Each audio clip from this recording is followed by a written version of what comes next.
Hello everyone, my name is Vansh and in this video I will explain my authentication and authorization task.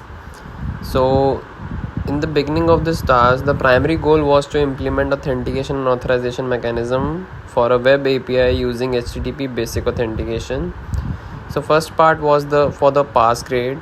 In this grade I was tasked to implement a basic authentication using HTTP basic authentication. As you can see in my code, basic authentication handler.cs, here is a constructor that receives the dependencies such as options, logger, encoder, clock, and a custom iUser data access interface for accessing user data from the database. Then is the handle authentication async. This method is called to perform the authentication process. It checks the authorization header is present in the HTTP request. If not, it adds the www.authenticate header to the response indicating the authentication is required and returns a failure result B. It extracts the base 64 encoded credential from the authorization header and decodes them to obtain the email and passwords. It retrieves the user from the database based on the provided email. It verifies the password using ASP.NET Core's password hasher by comparing the hashed password stored in the database with the provided password. If the user is not found or the password verification fails, it returns a failure result. If authentication succeeds, it constructs a claim array containing information about the user such as name and role, creates a claim identity and claim principal, which issues an authentication ticket and returns a success result. Then is the error handling of the code. It handles various potential errors such as missing or invalid credential, invalid base 64 encoding, and authentication failures.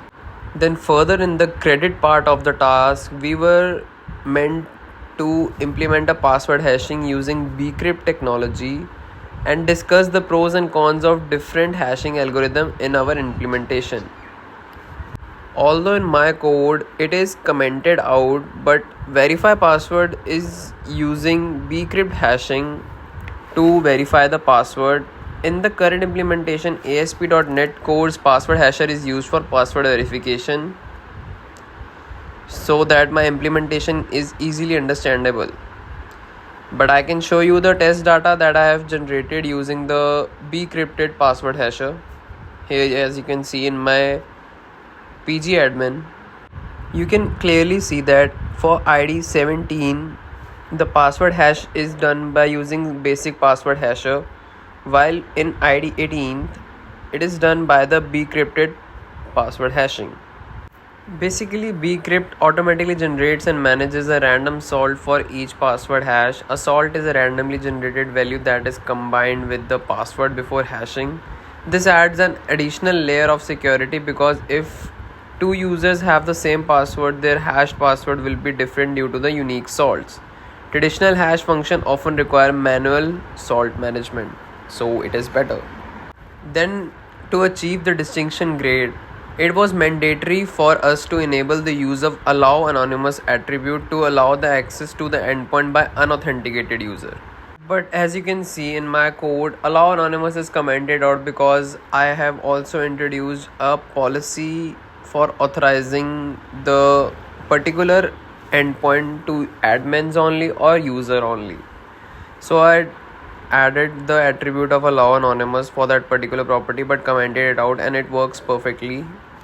So I just go on with the implementation of authorized policy using admin only.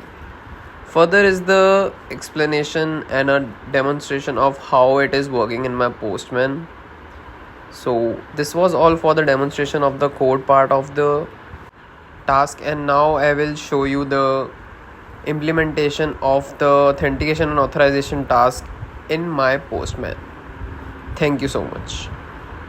Now coming to the explanation in the Postman for the execution, here I am getting the user request first endpoint and I will send the request without any authorization.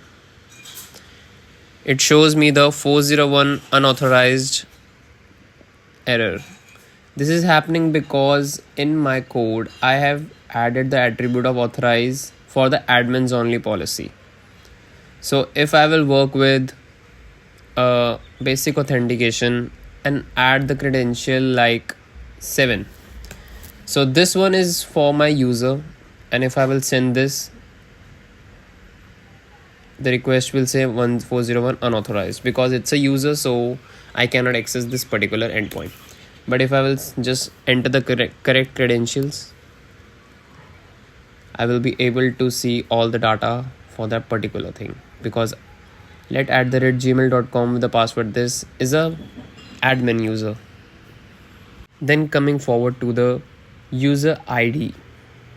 User ID again uses the basic authentication, and if I just not enter any authentication, it will show 401 error. But here I will using basic authentication and accessing, so I will get the 20th ID of kumar@gmail.com with this last first name, and a password hashing is done by bcrypt, and its role is admin.